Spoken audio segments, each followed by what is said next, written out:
Gentlemen, and welcome to Aspen Institute. I'm afraid Kiran is not here today, so it's my duty to welcome you all. General housekeeping rules, it'd be great if you could keep your cell phones on silent. And today actually we will be discussing something really interesting, which is emerging India and global challenges. And I think a great kickoff point was India's vote at the UN Human Rights Council yesterday on Sri Lanka. It was not an easy decision, and but I think India may be on the right side of history actually. And to tell us, to discuss a lot of these issues, we have with us Mr. Kenneth Roth. He is the Executive Director of Human Rights Watch, one of the world's leading international human rights organizations, which operates in more than 80 countries. Before joining Human Rights Watch in 1987, Mr. Roth served as federal prosecutor in New York and for the Iran-Contra investigation in Washington. Graduate of Yale Law School and Brown University, he has conducted numerous human rights investigations and missions around the world. He has written extensively on a wide range of human rights abuses, devoting special attention to issues of international justice, counterterrorism, foreign policies of major powers, and the work of the UN. We will hear Mr. Roth on a whole lot of issues that concern us and sort of informing our public discourse and our foreign policy discourse in India. A lot of it are things that he deals with every day. We would ask him to talk about Syria, about responsibility to protect, the new international principle which underlined the international intervention in Libya, and how countries like India can step up in the new world, where we are probably becoming a little more influential than we were before. But are we ready to face the challenges of being a new leader in a new world with new international imperatives? And to speak on all of this, I invite Mr. Roth.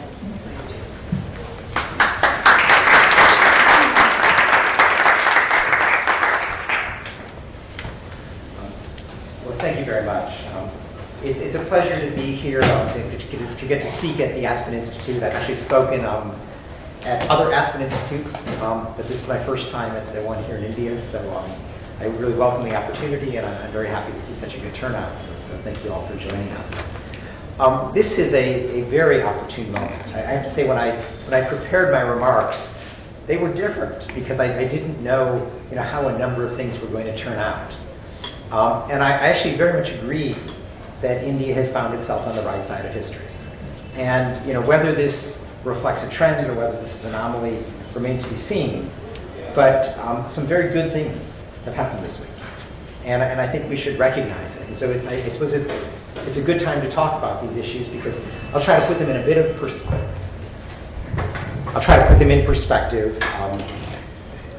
Because this is, in many ways, there are some new developments. But I will, I think for the most part, I'm going to give a very positive report because I'm happy with the trajectory that we've seen illustrated by the events of the last week. Let me say that Human Rights Watch is paying much more attention to India as a global player than was the case even a year ago and certainly 5 years ago.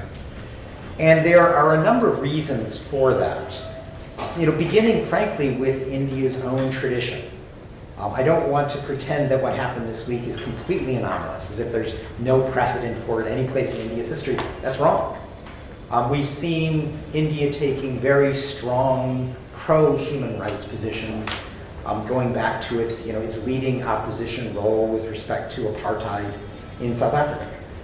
We saw India stand up for Aung San Suu Kyi when her National League for Democracy's victory at the polls was suppressed over 20 years ago. We've seen very important Indian support for democracy movements in Nepal and in Bangladesh. There's a long history of India standing up for Tamil rights in Sri Lanka. India is a long-standing refuge for Tibetans fleeing persecution in their homeland. So there is, a significant foundation of support for human rights on which one can build in discussing India's role for the future in this realm. But I also, obviously, there has been a movement away from that in, say, the last decade or so, maybe even longer. So this history is one that has not always been part of the present as we look back in recent years. But there does seem to be a return to this in the actions of the last year, and that's really what I'd like to stress. Now, part of why Human Rights Watch is paying more attention to India is not just its tradition, but also, I don't need to tell you, global power is shifting.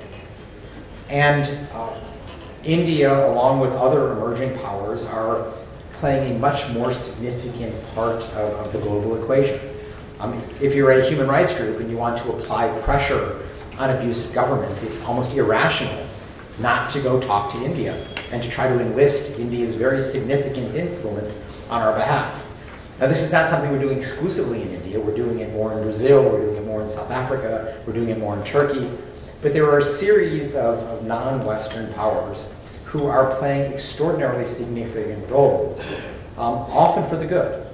And so part of our strategy at Human Rights Watch is to enhance our capacity to work with these governments, to build a dialogue with them, to work with NGOs in these countries that are concerned about their government's foreign policy, to encourage journalists to write about these issues as a way of building a genuine global movement of support for human rights as we try to address the worst abuses around the world. Now, another reason why I think India is important is what you might call the battle of ideas. And here I particularly have in mind the challenge represented by China. Because China today represents a model of economic development which dictators love. China suggests that you can grow economically and still be repressive. Still not allow civil society to emerge, not allow a free press, not allow representative government to step forward. And at a certain level, everybody has to recognize China has been successful. Their gross domestic product has mushroomed over the years. But there are huge problems in the way that China is developing, particularly problems associated with an unaccountable government. There were many people who were left out of the Chinese miracle, many people who were trampled upon as their houses are destroyed and they're forcibly displaced, or their land is seized by corrupt local officials, or they face environmental pollution without any recourse. And so there is a dark underside to the Chinese miracle. India represents another way of doing things. India represents a more accountable government as it develops. And while China may have developed a bit more quickly than India over the last decade or two, I think that a lot of the problems that one identifies in the way that China has developed, India represents a more accountable way of addressing them. People here at least have an opportunity to be heard when they have grievances against the government or against corporations or against the way in which development proceeds. That doesn't mean that grievance always prevails. Many times, you lose these kind of political battles. But at least it's possible to have those political battles here legally. You have a right to do that, a right that is not recognized in China. And so I view India as a very important model, a counter to this China repressive model of development. And this is important not simply in Asia, but around the world, as dictators look to the Chinese model as a very convenient one to justify their continued rule. I can be president for life and we can still grow economically. And that's the argument you hear. And India shows another way of growing economically that is more respectful of basic democratic rights and civil society and the rule of law. Finally, India is important because as a vibrant democracy at home, India really signals that the quest for human rights is genuinely global, that it is not a north-south issue. Many people try to pretend, it's just northern governments, just Western governments that care about human rights. But India is a very large, powerful example to show that that's not true. That the quest for rights, the desire for democracy, is global. And so we need, major visible powers like India to stress that and to counter those who, again, out of convenience, try to pretend that it's only those Westerners who care about human rights. India shows that that's not the case. Now, those are a few general observations. What I'd like to do is, in my remarks today, play this out in 3 situations that are very current. I'd like to talk about Syria, Sri Lanka, and Myanmar. Each of them completely on the agenda today, on the agenda this week. And I would like to, in the case of Syria and Sri Lanka, applaud the direction in which India has been going. In the case of Myanmar, I want to raise questions about where things should go, because I think there is very much a debate about what the proper response is to the reforms that we've seen taking place in Myanmar. So that's what I'll do. I'll then open it up for your questions and comments, and I'm happy to talk about, frankly, anything in the world, but as well as the issues that I'm happy to address. Now, with Syria, let me just begin with a bit about what Human Rights Watch has been doing in Syria. We see our contribution as twofold. One, an investigative or factual contribution, and second, an advocacy one. On the factual side, we have been making extraordinary efforts to get the word out about Assad's repression. We have people on the various borders, Turkey, Lebanon, Jordan, speaking to refugees as they flee about what they just saw. Why are they fleeing? What was the Syrian military doing? We've had people operating inside Syria clandestinely, talking to victims and eyewitnesses. We have an office in Beirut, which is, at this point, completely devoted to using email and satellite phones and Skype and what have you to communicate with people inside, trying to piece together as accurately as we can what's happening in the conflict that has emerged. We are putting out regular bulletins, sometimes every day. 2 days ago, we did a major report actually on abuses by rebels, because as a basic principle, we always report on both sides. And we think it's important as a matter of principle that we not give the rebels a pass, because there have been some abuses that they've been committing. We in no sense equate them with what Assad is doing. It's just a completely different universe. But we thought it was important to put that on the record. And I'm happy to say that the Syrian National Council responded yesterday, committing themselves to proceed with respect to human rights and committing themselves to do what they can to rein in forces that may even operate abusively. So that was a positive rhetorical response. We'll have to see how that plays out in reality. But obviously, most of what we're doing is devoted to what Assad and the Syrian military has been doing. Just yesterday, we put out a short report on how the kind of indiscriminate bombardment that we saw in Homs a couple of weeks ago has now spread to a new city just off the Lebanese border. And we're trying as best we can to track this repression as it moves around the country, as Assad tries to use kind of the limited loyal forces at his disposal to crush the protest movement and the rebellion that has broken out.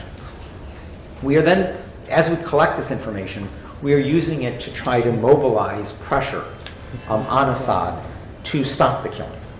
And Assad obviously feels that it's a matter of political necessity, political survival, to engage in this kind of repression. So he sees a big benefit to it. We're trying to raise the costs. And we don't really think we'll ever convince Assad himself to change. He's going to fight to the bitter end. But we're very much targeting the entourage, the people around him, because we want to make it clear to them that this repressive path that Assad has chosen is one that has no future for them, one that inevitably is going to lead to isolation, to targeted sanctions, to economic misery, unless they change course. And so we're trying to do that through bilateral pressure with the Arab League, with the European Union, with the North American governments, but we're also working very much in the multilateral framework of the United Nations. And at the UN, I have to say that India has been playing a very useful role. At the Human Rights Council, which just today extended the Commission of Inquiry, the formal investigation of Syrian abuses, India again voted for that country resolution, and was, an important voice, frankly, in this case, along with virtually everybody else. It passed overwhelmingly. I think it was 41 in favor, 3 against, 2 abstentions, and the Philippines took a cigarette break. But it was, India. I know there's much talk about how there's a tradition of not voting for country resolutions. That's clearly not the case. And India was very much on the right side of that resolution. But India's most important role, frankly, has been at the UN Security Council. And there, India has been, it's been an interesting moment. Clearly, the government aspires for permanent membership on the council. And this was always seen as a trial run. This was their test.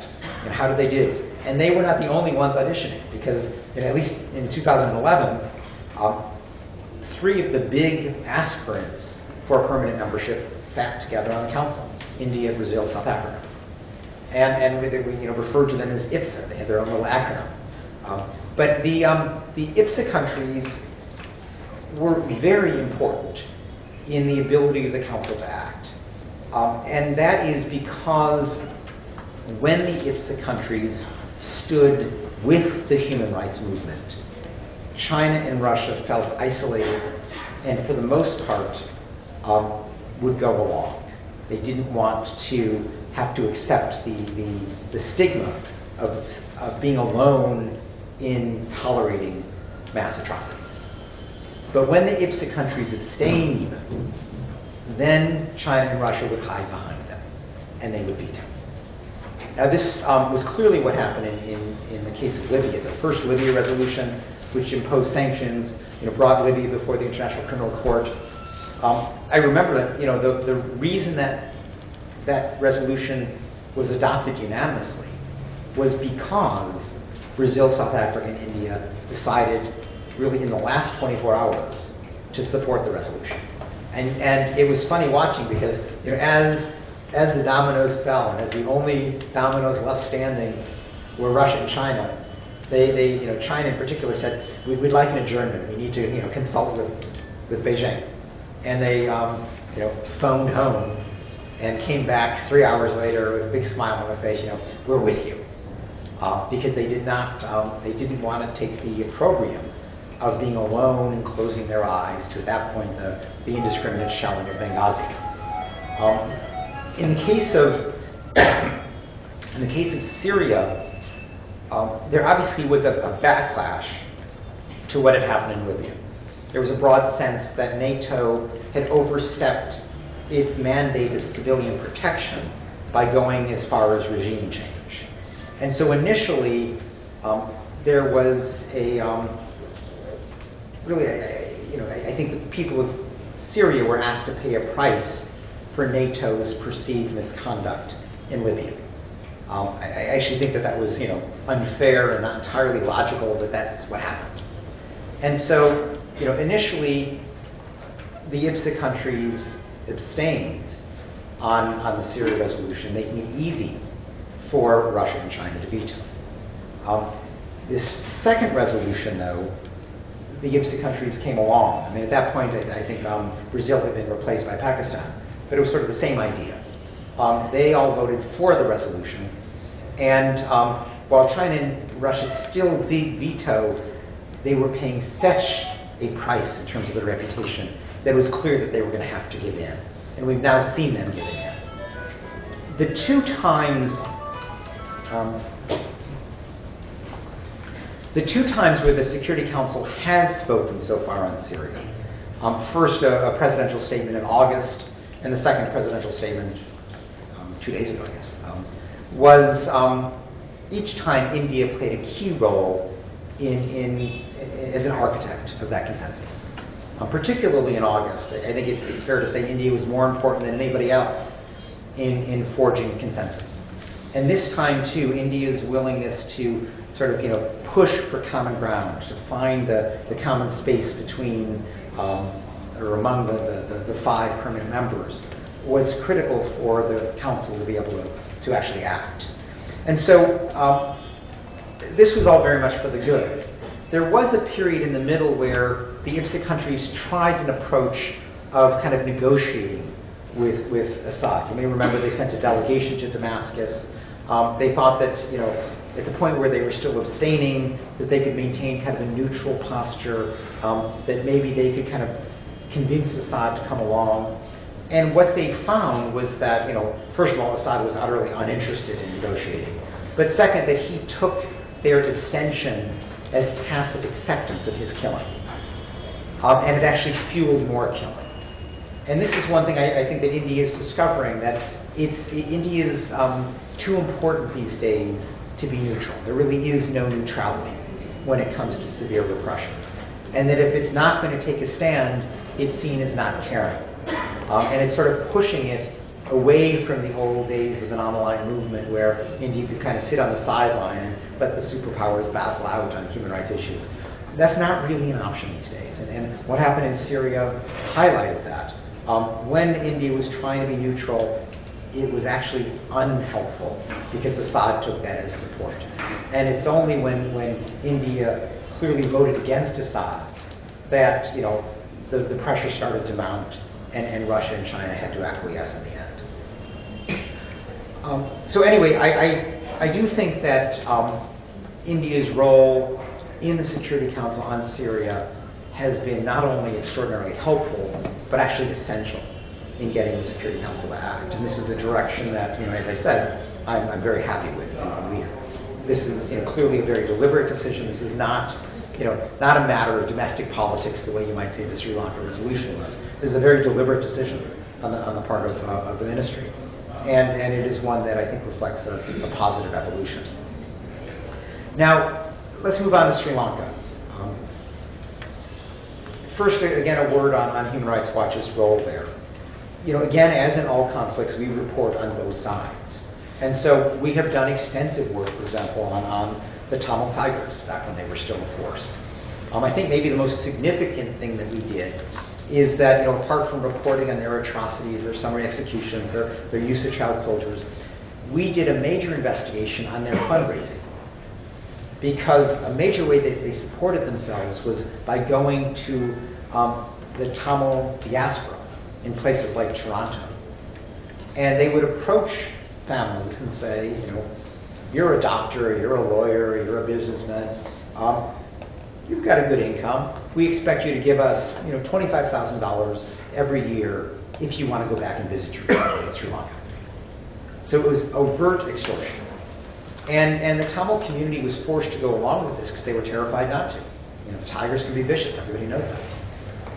So we were, by talking to a bunch of people who were willing to speak to us anonymously, we were able to put out a report, which we actually published at a press conference in Toronto. And that report was, broke the ice. And the Canadian government responded by declaring the Tamil Tigers a terrorist group, which had the effect of making it illegal to send them money, completely shutting off the largest source of external funding that the Tamil Tigers had. So that's an example of the kind of work that we did on that side of the equation. We've also, of course, been deeply concerned about the abuses and the atrocities attributed to the Sri Lankan military. And the biggest atrocity by far was what happened right at the end of the war, where not only were the Tiger fighters caught on a spit of land along the beach, but with them were tens of thousands of civilians, often held there, trapped there by the Tigers.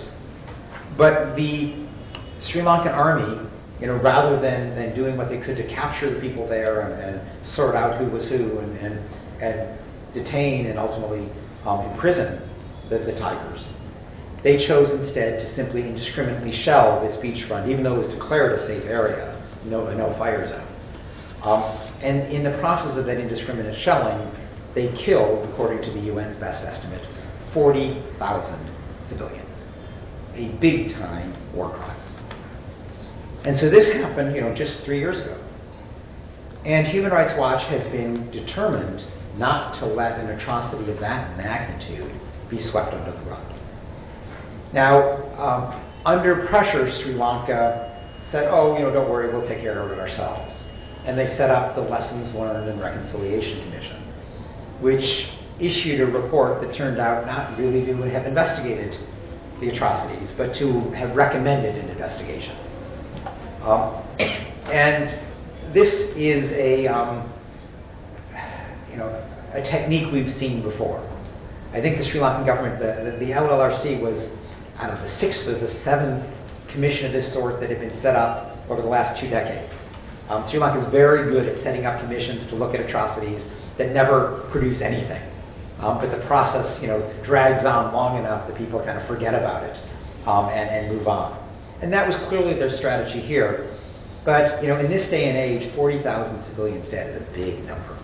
We're all getting exercised about the 8,000 civilians who have been killed in Syria. This is 5 times that size. So this is not going to be quickly forgotten. And we have been, Human Rights Watch has been working to press the UN Human Rights Council to insist that Sri Lanka have a real investigation. And of course, implicit in that is the threat that if they don't, the international community will take the investigative matter into its own hands. That's what was on the table in Geneva this week, and that's what India supported. And I cannot understate how important that support was, because the vote in the end was overwhelmingly in favor of the resolution on Sri Lanka. And I don't think that would have happened without the superpower of the region voting in favor of it. So this is a very, very important move by India. Now, I know that there are domestic political reasons for why that happened. The Minister of External Affairs, this was not the way they were planning to go. They were going to abstain. But because of the threat of the withdrawal by the Tamil Party from the coalition, this is what happened. Now, whatever the reason, I think we should focus on, was this the right thing to do or not? And in my view, it clearly was the right thing for India to support this resolution. Now, I understand that India has been criticized by Sri Lanka, among others, for having done this. And so I'd like to just take a moment and run through some of those criticisms, because I think as I do, you'll understand why I feel that India was absolutely in the right to vote for this resolution. Now, one of the reasons given was the view that I already alluded to, that India doesn't support country resolutions. That India believes in engaging with governments and having dialogue with governments and gradually having them evolve toward respect for human rights. Whereas the stigmatization associated with the country resolution is not India's way. Now, first of all, as a factual matter, that's just not true. I mean, India actually has supported quite a number of country resolutions over the years. But what I'd like to address more to the point is, does it make sense to have a categorical policy against supporting country resolutions? And I think it makes no sense at all. And let me explain why. The idea that engagement and dialogue is always the way to go doesn't make sense. Engagement and dialogue is perfectly appropriate with a government that has demonstrated the political will to address its human rights issues, but needs help, needs assistance, needs support. In that case, by all means, have a dialogue with it, provide technical assistance, do what you can to help it do what it wants to do. But if you have a government that is determined not to do anything, that has not demonstrated the political will to address its human rights problems, then dialogue and engagement is just a stalling technique. It's a diversion. It's a way of avoiding the pressure that's needed to develop that political will. Now, how do you know the difference between a government that has the political will to address its human rights problems and one that does not? Well, there are various pieces of evidence you can look to. Has the government admitted that it has a human rights problem? Or is it denying? Has the government invited UN investigators to come in and explore the human rights problems so that we understand it well? Or is it doing everything it can to keep the UN out? Is the government taking active measures to address its human rights problems? Or is it stalling and doing nothing? And I think, as you start asking these questions, you realize very quickly that Sri Lanka epitomized a government that lacked the political will to address its atrocities. It was doing everything it could to make sure that the 40,000 murdered were forgotten. It was doing everything it could to ensure that no one started asking those difficult questions about who ordered the shelling of the civilians, who was at the top of the chain of command that was responsible for this massive atrocity. Sri Lanka was determined that none of this would ever be explored. It epitomized a government that had the political will to prevent any serious action to address its human rights problems. And so in a circumstance like that, dialogue and engagement and technical assistance are utterly inappropriate. They're just what the government wants to continue the charade of doing nothing. The only thing you do with a government like that is being obstructionistic and denying reality is you got to put pressure on it to change that, to change the political equation and force it ultimately to come to terms with its atrocities. And the fact that it's a democracy, because some people say, oh, Sri Lanka is a democracy, we have to treat it differently. First of all, my two-word response to those who say that democracies don't commit serious human rights violations is George Bush. Obviously democracies can commit serious human rights violations. And a democracy is perfectly capable of lacking the political will to address those violations. Again, George Bush, who's doing everything he could to cover up his torture and cover up his secret CIA detention facilities and cover up the Guantanamo abuses. Sri Lanka is the same thing. Sri Lanka is, despite the democracy, is not addressing its abuses. And the only appropriate response in a situation like that is pressure so it develops the political will. Dialogue and engagement is completely the wrong thing to do. And so there, a country resolution is a way of building up the pressure. A policy of no country resolutions, just dialogue, is one that is closing your eyes to 40,000 dead people. Now, another argument that is made against country resolutions is one of double standards. Let me say up front, there are double standards. We all know this. China gets away with things, the United States gets away with things, Israel gets away with things. There are certain superpowers or close friends of superpowers who are able to avoid the kind of pressure from the UN that they should be under. But should that unfortunate fact, that fact that we should be working to reverse, should that prevent us ever from supporting a country resolution when we can, when it's possible to get something to happen? I don't think so. I don't think we should allow the perfect to be the enemy of the good. And the reason I say this is, imagine yourself, a family member of somebody who was murdered on that spit of land in Sri Lanka. Would you say, no, don't bother with my dead relatives, don't bother with my murderers, because you can't do anything for the Tibetans, or you can't do anything for the people in Guantanamo. So since you can't help them, don't help me. Would any of you make that argument? No. If you look at the purpose of human rights interventions as protecting people, you protect people where you can. We are living in an imperfect world. We are not able to get the UN to act every place we wanted to. But it is hurtless to not act where it can. And so again, where we can get a country resolution through the UN, we should support it despite the double standards. The answer to the double standard is to fight to get action where traditionally that double standard has been exercised. It's not to use the unfortunate fact of that double standard to do nothing about atrocities that we are in a position to address. So again, I don't see that double standard as a reason why India should have abstained or voted against the Sri Lanka resolution. Now, another argument that is made is, India should have opposed the Sri Lanka resolution because that resolution was Western-led. Just one factual aside. I always sort of smile when people say it was Western-led because I think about how hard Human Rights Watch had to work to get any Western government to even take it on. It was NGO-led, this effort. It was not Western-led. But, yes, finally we were able to prevail on a few Western countries to introduce the resolution. So in that belated sense, it was a Western, introduced effort. But, again, the fact that a Western country may have introduced the resolution, is that a reason to vote against it? I just don't understand that logic. Again, imagine yourself sitting on the beach. The Sri Lankan shells are coming down on you. Do you want help? No, I don't want help because the West is leading that effort. No, I don't want that. Nobody would say that. You want help from whoever will help you. And so, we shouldn't look at who is leading the effort. We should look at the merits of the effort. And the merits are absolutely clear. 40,000 people were murdered. That should not happen with impunity. Their murderers should be brought to account.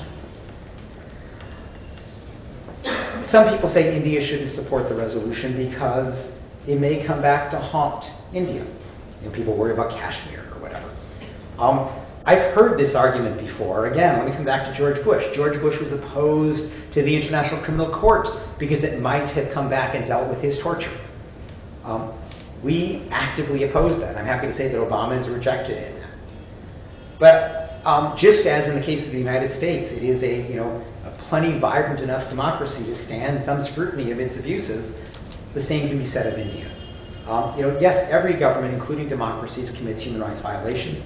Yes, there will be people looking over your shoulder at those abuses, but India is a plenty strong enough nation to deal with that kind of scrutiny. That should not, force it to turn its back on people around the world who are in need, just because India fears that a precedent will be set that may, in some attenuated way, lead to somebody saying something about Kashmir. I really hope that India is beyond such a narrow view of how it should be dealing with the world, and I think, in fact, it is now beyond that.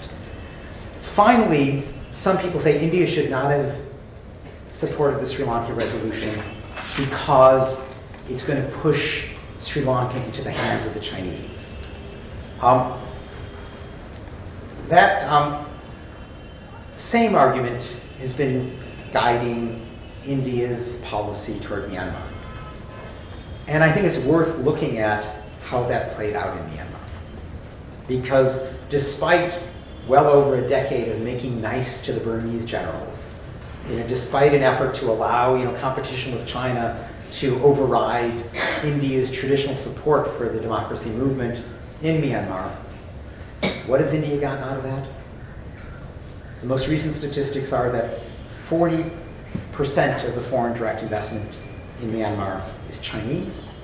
What percent do you think is Indian? 2%. India is never going to be better than China at cozying up to dictatorships and abusive governments.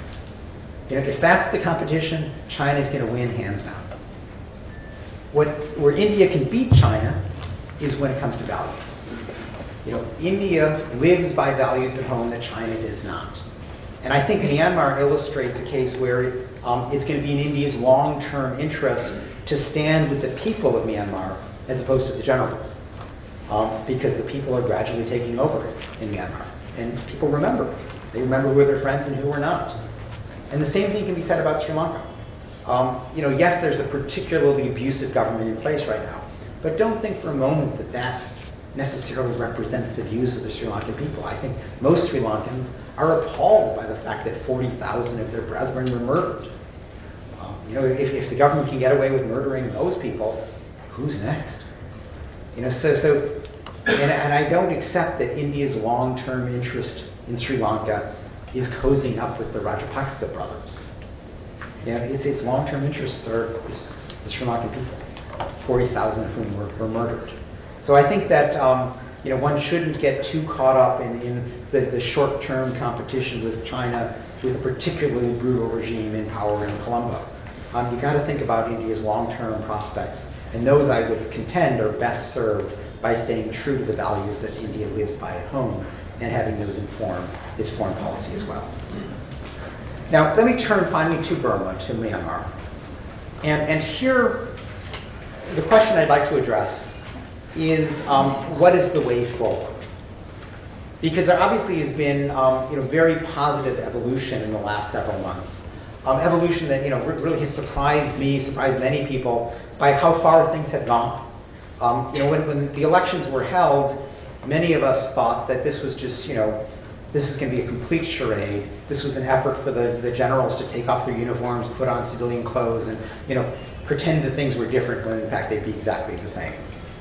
And so, we are all very pleasantly surprised that Thein Sein came in and has begun to make real changes.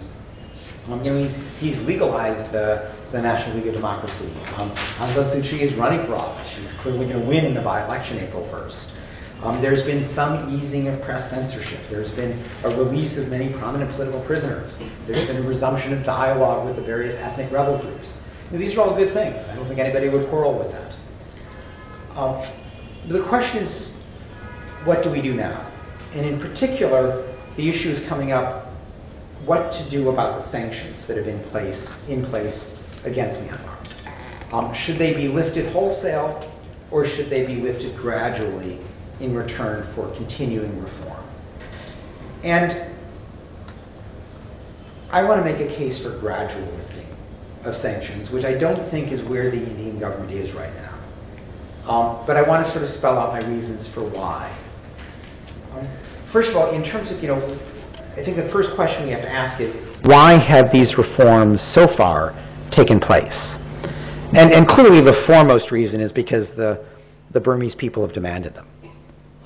Just a couple of years ago, there was the Monks Rebellion. I mean, there clearly is, ongoing, strong democratic sentiment among the people of Myanmar. And I think it's fair to say that the military junta looked at the Arab Spring and feared that there would be renewed contagion within Myanmar, and that these protests would revive. And they wanted to get a step ahead of them for fear that this time they may not survive the protest movement. They were able to brutally suppress the last one, but I think they were worried about the next one. So that, I think, was probably the most important incentive for reform. But the second most important incentive in my view, is that the generals wanted out from under the sanctions. They wanted out from under because the visa restrictions, the travel bans, the asset freezes delegitimized them at a point where they really wanted international acceptance. But most important, the economic constraints, particularly the banking sanctions that were imposed on the military and its businesses, were pushing them uncomfortably close to China. And they were very fearful of becoming a Chinese province. And ironically, India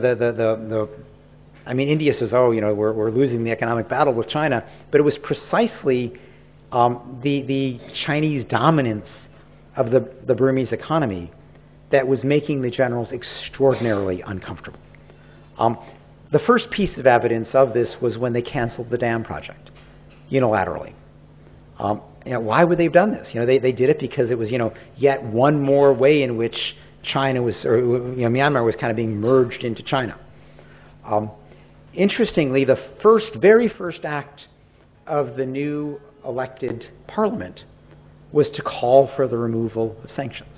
It kind of showed you where their minds were at. So sanctions clearly provided an important source of leverage. I don't think we have any evidence that engagement, the long-standing conversations with the generals, had anything to do with the shift. Now, so far there has been some lifting of sanctions, and I think that the limited lifting has been appropriate. Myanmar is now going to be allowed to chair ASEAN in 2014, having been deferred up until then. Some technical assistance is going in. There's been an easing of visa bans for civilian officials. But I would argue that the broader easing of sanctions should await more complete reform. And what I have in mind in particular is the fact that the laws used to jail the dissidents are still on the books. They could be used again. The Constitution still rejects civilian oversight of the military, whether by the civilian courts or the civilian parliament. That needs to change. The ethnic conflicts are continuing, particularly in Kachin State, where Human Rights Watch just issued a report on ongoing war crimes there. Those atrocities need to be curtailed. The military still completely dominates the economy, which is going to be a major source of corruption. It still is unclear while the military is going to allow this by-election to go forward so that Aung San Suu Kyi is going to have a kind of a token presence in Parliament, it's still completely unclear if the military will allow genuinely free and fair elections in 2015, when the entire Parliament would be up for grabs and where they would be at risk of actually losing power in a way that they're not with the by-election right now. So the reason I stress what still remains to be done is because it's far from clear that this is going to get done without further pressure. Pressure has been key to getting as far as we have so far. And when we speak to activists on the ground, they say that the government, the military, is still very divided about this reform process. There are many generals who are quite unhappy with it. And it would not take that much for them to either wait for Hun Sen to retire and then change direction, or for them to force a change of direction on him. And so, what is the best way to fight against that possible backlash? It's to keep a close linkage between actual reform and the lifting of sanctions. And so as we consider, whether to take additional steps in terms of lifting sanctions, I would urge India's support in this kind of linkage. And I would urge that we look to things like, are all the political prisoners going to be released? And is that process set up, a fair process, so that contested cases can be resolved? Are humanitarian groups and human rights monitors being given access to all parts of Myanmar, including the conflict areas? Is the military reducing its abuses in those conflict areas? Is the government reforming the laws that have been used to criminalize free expression or to limit the freedom of the media? Is the independence of the judiciary being established? Is the Constitution being altered, the provisions that give the military unchecked power over vast parts of the government and the economy? Are conditions being created for 2015 that would allow genuinely competitive elections? These are the sorts of things that, as they happen, they should be rewarded with the lifting of sanctions. But we shouldn't lift prematurely, because that kind of pressure is going to be needed to avoid the backlash that is very much waiting in the wings, waiting to act, and we have to make sure that it doesn't. So my bottom line here is that India today, as a global power, cannot escape its human rights responsibilities. The days of being able to hide behind the non-aligned movement and neutrality and just kind of passing on these issues, those are gone. India is going to be looked to, is it with human rights or is it against human rights? And the kind of traditional, oh, we abstain, is not going to be an option given the greater prominence and greater power of India on the global stage. There has clearly been a very positive evolution illustrated vividly this week, but as I said, an evolution that we've seen very much so over the last year or two. It is in my view, a very good evolution, and it's one that I want to encourage. But I think we have to recognize that this is not the way the Ministry of External Affairs is used to dealing with the world. There's a whole ministry of people who have been raised in doing things differently. And it's not enough to expect the Prime Minister to be able to step in personally and counteract that bureaucracy in every single case. The Sri Lanka decision was unusual in that respect. And so the best way to fight the old think on these issues is precisely the kind of discussion that we're having here today. I think the more attention there is to foreign policy by NGOs, by the press, and by the public, the more likely it is that this very positive trend that we have seen will be reinforced and become a permanent feature of the way India treats the rest of the world. So I hope that that happens. Thank you very much.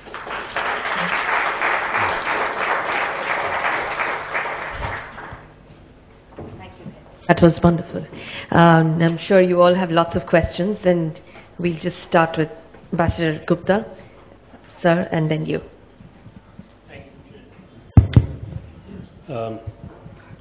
My compliments on your presentation. I would like to speak only about Myanmar. you said, what is the way forward? I would like to offer an answer. You are seeing it unfolding.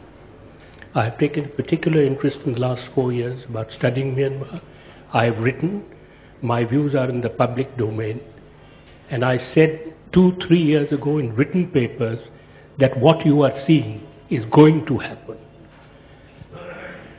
You are expecting wholesale dramatic changes in a matter of weeks and months.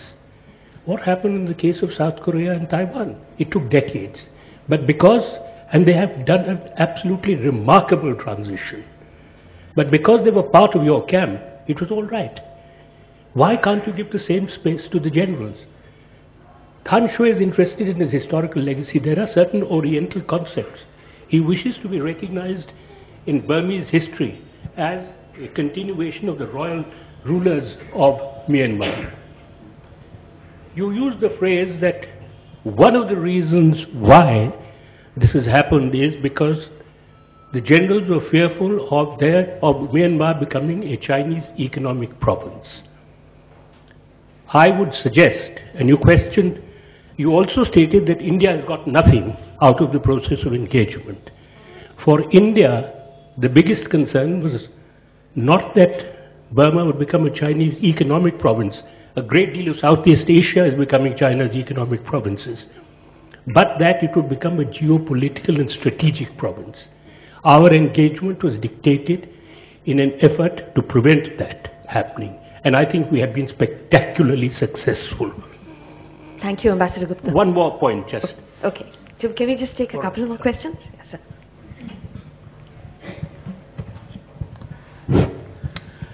Two quick questions. One is, what is human rights considered view of two events that have actually taken place in India? One is the Maoist movement on the eastern part of India, and is very widespread. And the other is about Chief Minister Modi, who has made it to the front page of Time magazine this time. Are you familiar with both? Yeah. Would you like to? Yeah. Okay, why don't I start there? Yes. Okay. Well, first, with respect to Myanmar, I actually don't expect this to happen in 2 or 3 weeks. I understand that it takes time, and that's part of why I spoke about the 2015 elections. I think that which will be a 5-year spread, is a fair period in which to expect more competitive elections to be permissible. If the elections were a way of just taking off the military clothes and putting on civilian clothes, that'll be clear by 2015. On the other hand, if Thein Sein is able to usher through genuine political competition, that'll also be clear. I actually don't at this stage have any doubt in his personal desire, as you say, his desire to have a place in history. Thein Shui, yes.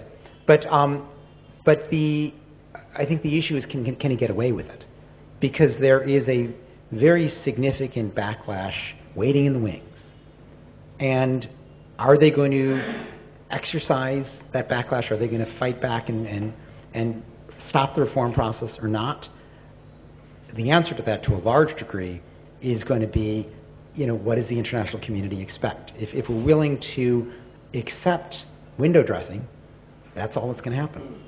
But if the international community says, no, we want real reform, a reform process that's completed, we're much more likely to get a completed reform process. So I think expectations matter. Frankly, expectations also were critical to South Korea and Taiwan. We can get into that if you'd like. But it's, the international expectations are very influential. As you know, as an experienced diplomat, the people want legitimacy. They want to be accepted.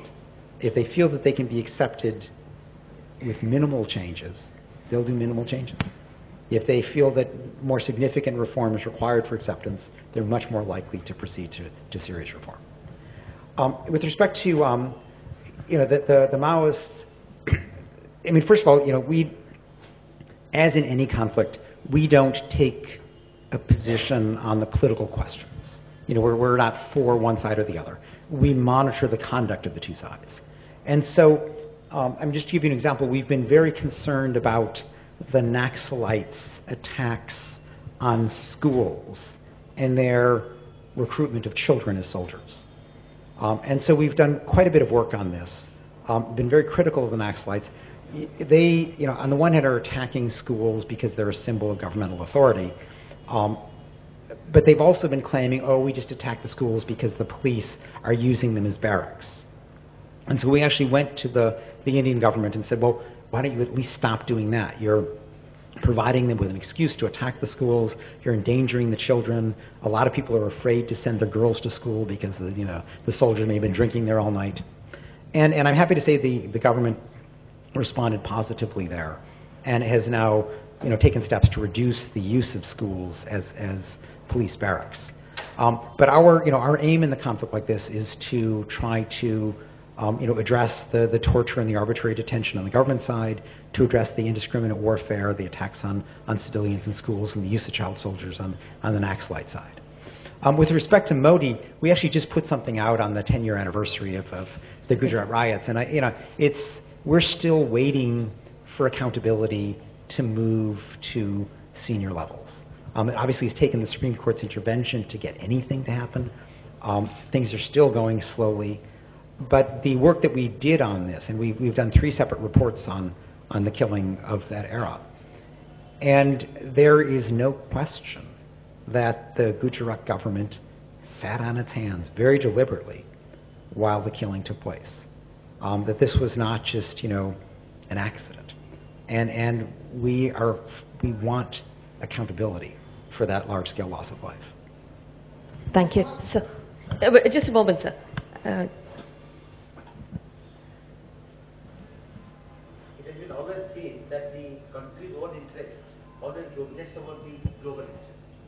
If you see the Bangladesh, that time is Pakistan, when there was human rights violation was taking place, USA kept its eyes closed. USA kept The its US, eyes closed. Similarly, in Pakistan, what is going on because of the interest of USA, that also, ultimately, of course, it turned around. How you feel? India has also got interest in Iran, in Syria, in Myanmar, in all these places, because you currently brought out the other power also getting into that. So how do you draw a balance between the two? And this is a very difficult task for all countries. Would you like to take a couple more questions? Yeah. Sir.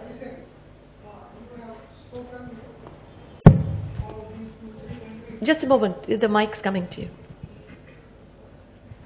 Sir, you have enlightened us, so nice of you, on certain areas of India's involvement in human rights. What about the role of India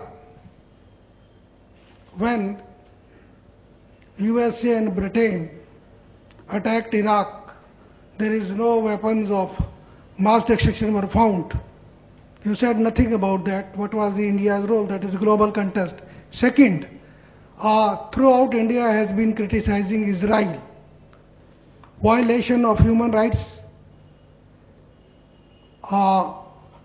and The question. the question is, the simple question is, now we are marrying with Israel.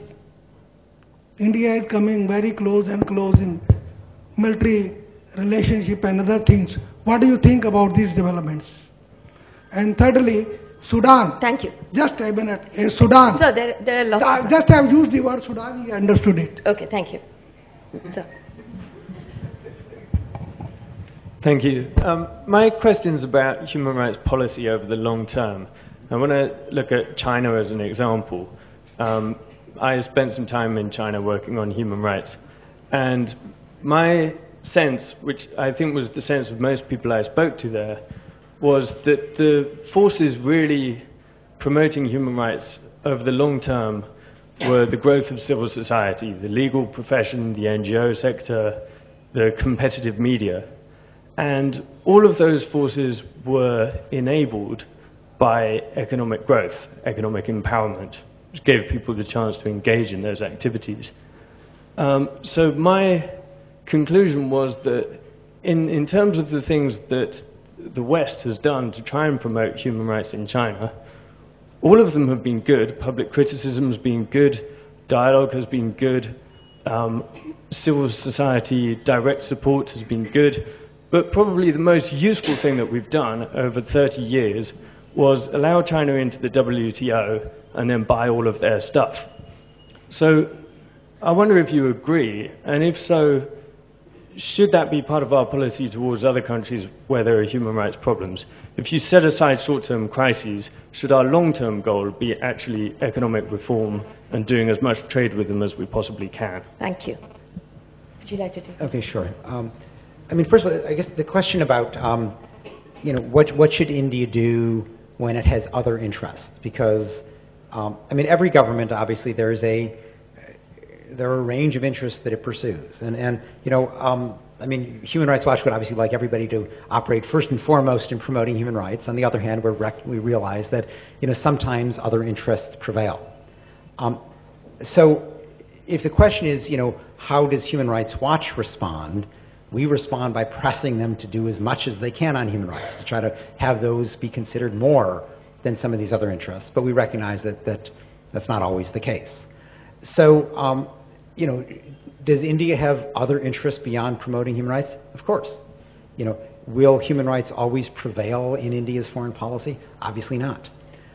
The issue we're discussing is really, what's the balance? And I think that it is, it's good that human rights have been taking a higher priority in the mix of foreign policy options or issues or interests than has been the case.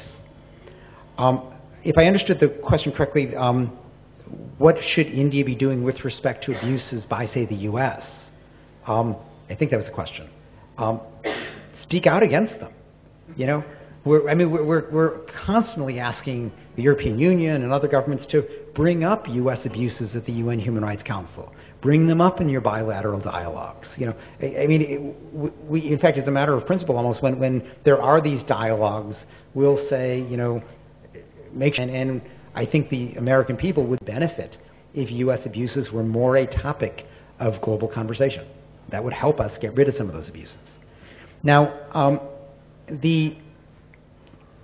India's close relationship with Israel, I think that's an opportunity to address serious Israeli abuses. So I think that Israel is much more likely to listen to its friends than its enemies when it comes to human rights issues. So talk about the systematic discrimination that takes place in the West Bank, the gradual, the systematic prevention of Palestinians in Area C to kind of rebuild their homes or to build schools or to develop economically. I mean, there's a very systematic effort to suppress Palestinian economic development in those areas while the settlements are expanding. That should be opposed by India and other Israeli friends. Talk about the ongoing embargo of Gaza. Now, Egypt is contemplating breaking that embargo. The Muslim Brotherhood are advocating that, but it hasn't happened yet. India should be encouraging it to happen. Yes, keep arms out of Gaza, but the idea of forcing the entire Gazan population to suffer by strangling the economy just because Hamas won the election, that's wrong, and India should be saying that. I'm not sure what the question was on Sudan, so I would just help us get Bashir in The Hague, among other things. That's one thing I'd like to do. Finally, with respect to China, you're basically putting forward an argument of economic determinism. And I don't think that that's a sufficient explanation for what has happened in China. Clearly, the economic growth is very good in many respects, and we're all for economic growth. I mean, so if the question is, should there be trade, should there be economic growth? Of course. But let's not pretend that that is in and of itself a human rights policy. Because if growth were enough, we should be on a kind of an ever-improving curve where human rights are getting better and better. But in fact, we've seen, regular backsliding over the last 5 years, really since before the Beijing Olympics, and intense backsliding in the last year, when China has been terrified that the Arab Spring would somehow spread to Beijing. And so, as you see this, crackdown on lawyers, crackdown on bloggers, crackdown on civil society, things are as bad this year as they've been for a good decade. It shows that economic growth is not enough. And what needs to be accompanying that economic growth is continuing pressure on Beijing when it does violate the rights of its people. Its vision is to grow economically and allow no political freedoms. And I think we need India and others to be fighting against that. Man. You spoke, thank you for a great presentation. You spoke about President Bush and Guantanamo, and I'm sort of curious, and you talked about President Obama. I know in the US, in the human rights community, there's a bit of disappointment that despite his election promise, he wasn't able to shut it down. And secondly, I was curious about your view on the use of drones, because as a student from Yale Law School and Harold Koh's student, I'm not really sure that he would actually have the same position on the use of drones had he been teaching still and not, as an advisor to Hillary Clinton. So, just your view on those two issues. Sure. Okay. Well, you're right that we've been disappointed with Obama. I mean, he did some things right. When he came into office, he closed the CIA secret detention facilities where the worst torture had taken place. He stopped torture, as far as we know. I mean, he ordered that it ended, and we have not been receiving accounts of torture by the U.S. since then. He said he would close Guantanamo, but then didn't. And even with respect to the torture, he's refused to investigate Bush's torture, let alone prosecute. The military commissions, he's continued them, he's improved them a little bit. They're better than they were under Bush, but they're still going forth. On Guantanamo, it's partly Obama's fault in that he could have early on prosecuted those who he could prosecute and just released the rest. He didn't have the political courage to do that. He stalled, and now Congress has gotten into the act and passed legislation making it actually very difficult for Obama to close Guantanamo. So yes, on the counterterrorism front, we have been disappointed with Obama. Nobody would say he's the same as Bush by any means, but he's not as good as what we had hoped for. On the issue of drones, I mean, it's a complex question. Let me say something that may surprise you a little bit. There is, drones in some ways are good weapons because they are extraordinarily precise. And precision is good because it means fewer civilians get killed. As long as you're aiming at the right thing. If you have bad information and you aim at the wrong thing, you'll hit the wrong thing. Your drones hit what they aim at because they can linger overhead. They can, make sure that they've got the target. They fire something that just, is 99% accurate, and they hit it. So, that is a way of theoretically diminishing civilian casualties. But obviously, the big issue with drones is, are you shooting at the right thing? And in part, that's an issue of intelligence. But where it becomes a policy issue is around the question of, particularly use of drones in places like Yemen or Somalia, where you look there and say, well, what's going on here? There's no war here really. The U.S. certainly isn't involved in the war. Why is the U.S. summarily killing people with drones? And the answer has been the global war on terrorism. That's a very dangerous concept because, while yes, Al-Qaeda is a global organization, and yes, there's a global threat, and you could even characterize the fight with Al-Qaeda as a war. If you call the entire world a war and you don't impose limits on when you can shoot to kill, theoretically you could just, call somebody in downtown Delhi a terrorist and shoot them. And that's a very dangerous precedent. Now, Eric Holder, the U.S. Attorney General, gave a speech in Chicago 2 weeks ago or so, where he tried to articulate limits on that theory. And he said that, even though we think there's a global war on terrorism, and even though, you can shoot at combatants when you're in a war, we recognize that there are limits to this, and that basically you have to have an imminent threat, and you have to not be able to arrest the person. Now, those are, I think, the right standards. That answers the Delhi question. You can't just shoot somebody on the streets of Delhi because you could ask the Indian government to arrest the person. But there, of course, are places like Somalia or remote parts of Yemen where arrest isn't an option. Then the real issue comes down to, what do you mean by imminence? And when you look at Holder's speech, he says, well, we don't have to wait till they're about to launch the bomb. We can get them while they're planning it or whatever. And in theory, that's right. But what worries me is that they have a very expansive notion of imminence. And I'm afraid that what they're, although they don't kind of give us the details, but I'm afraid that they are taking things that are not remotely imminent and targeting people with drones when there just is not anything like a self-defense need to justify that kind of summary killing.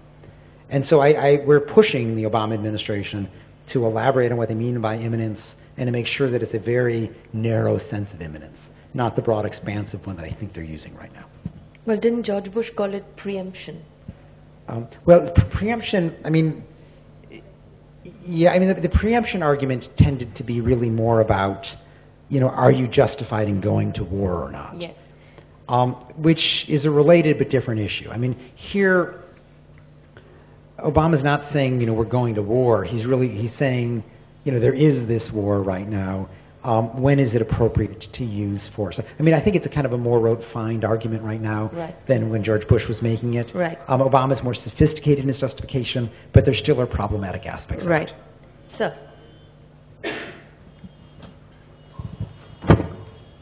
Sir, as per you, what is the exact definition of human right violation? And second, when the rights of the poor are being violated every day, won't these come under that definition? Okay. Well, I think we take the last couple of questions because... With regard to India's votes in favor of these country-specific resolutions at the Security Council and the Human Rights Council, certainly it's welcome that they're voting in favor of these resolutions. But my question is, when they, after each of these resolutions, for instance on Syria and Sri Lanka, India has come out afterwards and said, we voted in favor, however we were very important in sort of weakening and softening the resolutions. So what do you think civil society's response to that should be? Should we, congratulate the Indian government because, it's a good step forward, or should we be censuring them for indeed softening the resolutions?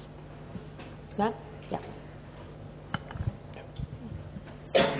My question is about Sri Lanka. Spent the last 2 years of the war living in Sri Lanka, and one of the things that was most frustrating to watch was the apparent complicity of a lot of the NGOs, but particularly the UN, the amount of knowledge that they had that they chose towards the end of the war not to release, or at least not make public. And I was just curious whether Human Rights Watch looks into that as well, aside from both the combatant side, but the UN's expected to play such an important role, but, the double standard issue again. Do you guys comment on that? Okay. Definition of human rights, we actually just use treaties. International human rights law is spelled out in a series of treaties, which India and virtually everybody else has ratified. The two leading treaties for these purposes are the International Covenant on Civil and Political Rights and the International Covenant on Economic, Social, and Cultural Rights. And we just go with the law. In wartime, we use the Geneva Conventions, which is sort of an elaboration on the right to life. Poverty is very frequently a violation of the International Covenant on Economic, Social, and Cultural Rights. It's too simplistic to say just because they're poor people there are violations. The covenant actually looks more at, what is the government doing about poverty? Is it using its available resources to progressively pull people out of poverty as much as possible? And that's the analysis that has to be done. But if a government is squandering resources on corruption or prestige projects or things that are really not aimed at bettering the lot of the poor, then you do have a human rights violation. The schizophrenia that you see between the positive vote at the Human Rights Council and then the statement put out by the Ministry of External Affairs that looks as if they're justifying a no vote reflects the bureaucratic battle, shall we say, that exists within the Indian government. In that there are still many people within the ministry who believe in the old way of doing things, that you should never support a country resolution, and that India should still be a member of the non-aligned movement and be neutral on human rights questions and all that. I think this battle is still being fought. And so the contrary action and statement reflects that battle. I think the response of civil society should be to applaud the positive steps and to take on the troglodytes who are still living in the old world that think that there's something wrong with supporting human rights. On Sri Lanka, I mean, you're absolutely right. The UN knew exactly what was going on and held its fire, didn't talk about it for fear of losing its humanitarian access. And you know, I think that's the wrong thing. I mean, remember in Bosnia there was this concept of the well-fed dead. You know, the UN had humanitarian access. People were, you know, being fed and taken care of, and then they were killed. You know, and the problem with sort of being completely focused on humanitarian access while ignoring atrocities is that you make the atrocities easier. And I think the UN has moved beyond that, or at least, put it this way, Ban Ki-moon has done some very courageous things in Sri Lanka, including commissioning his own panel of experts. But there has not been a real house cleaning of what the UN, you know, real kind of airing of what the UN did, because it did sit on information about military atrocities that, if it had put it out, you know, may have made it somewhat more difficult for the Rajapaksas to launch the final barrage of killing with which they end the war. But to also take on a little bit more of what you said, I think the statement that you saw last night was a reflection also of the balance that they are trying to strike in Sri Lanka, and as well as in Myanmar, because these are two countries where India has much more than merely human rights interests. They're very strong economic, but very, very strong security interests. After all, Sri Lanka is essential for India's Indian Ocean strategy.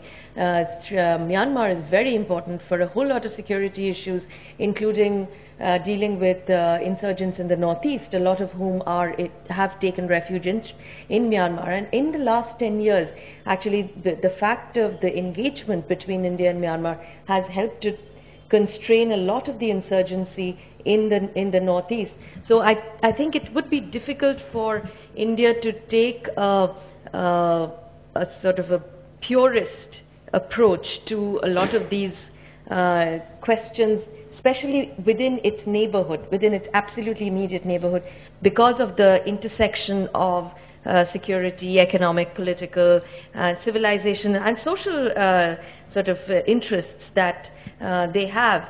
And I think that's what was reflected in the statement. One of the things that I think they worked on was something which they call intrusiveness. And I think that's a long-standing part of Indian foreign policy, which is that you'd rather let the changes work organically from within rather than being imposed, and that's a long-standing issue within Indian foreign policy, which could explain why India took a while to turn on the Syria question. I think that one of the things that they were trying to do was to help the change come organically. It wasn't successful, of course, in Syria, but I think they can pressure Myanmar, and one of the ways that they have been doing is working with Myanmar, with the junta, with the generals, and working fairly successfully from all accounts. So I think the balance issue needs to be worked on, and I think he said that you can't obviously expect a government to only look at human rights. There are a whole lot of other interests, and I think you saw that played out last night. If you have any more questions, please. Hello. You had earlier spoken about how engagement in dialogue is not the only way to move forward. And I guess dialogue systematically could translate or transfer rather soft diplomacy. And at some point, soft diplomacy would come to an end, and the option of humanitarian intervention would come into play. I would want to know what your thoughts on humanitarian interventions are, and whether humanitarian interventions that have been happening over the recent past could perhaps change their approach, if not in the near future, at least in the very, very distant future at some point. Sure. Well, yeah, I mean, I should say there's a big continuum, you know, where, I mean, dialogue maybe is on the softest side of that continuum. Military intervention is on the hardest side. But before you get to military intervention, there's a lot of other things in there. And So let's not forget those, because even under the responsibility to protect, military intervention is the last resort. And you should try various forms of pressure, sanctions, prosecution, the like, before you get to the military intervention, if possible. I mean, if there's mass murder taking place, you may accelerate to intervention quickly. But there are a lot of tools out there, and we should use them. In terms of, Human Rights Watch DES, we believe in the R2P, the responsibility to protect concept.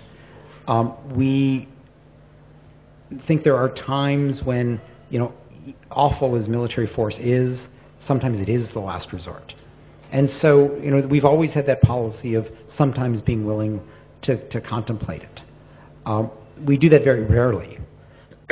Excuse me. But I do think that, in the fullest sense of the term, meaning not just military intervention, but the various forms of intervention, the world is taking the responsibility to protect more seriously. And we've seen that in Libya.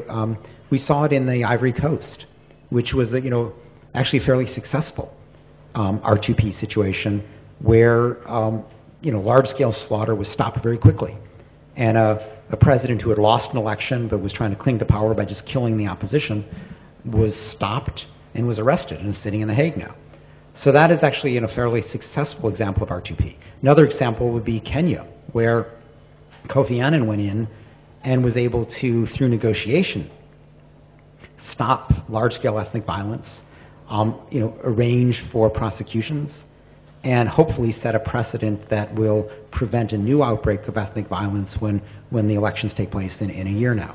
So, there are many examples where the international community is taking R2P seriously. I think it's been very slow in Syria. Syria has been a disappointment so far in that, while there's been a lot of effort to build the pressure up on Assad, the killing has continued. And the formula has not yet been found, really because of Russia's and China's obstinance at the Security Council to get a sufficient pressure on Assad for him to stop. Any more questions? Well, thank you very much, Kenneth. That was absolutely wonderful, and I think we've had a sort of range of fairly interesting questions. And thank you very much. We hope to see you more often, because I think the issues that we debated today, that we discussed, I think will be playing out over the next few months. Certainly responsibility to protect, as you said, worked in Libya, made a lot of countries uncomfortable, but I don't think we've heard the end of it. I suspect we will see a lot more of international action on the principle of responsibility to protect. Anyway, on that note, thank you very much, and thank you everybody for being so patient. Good night.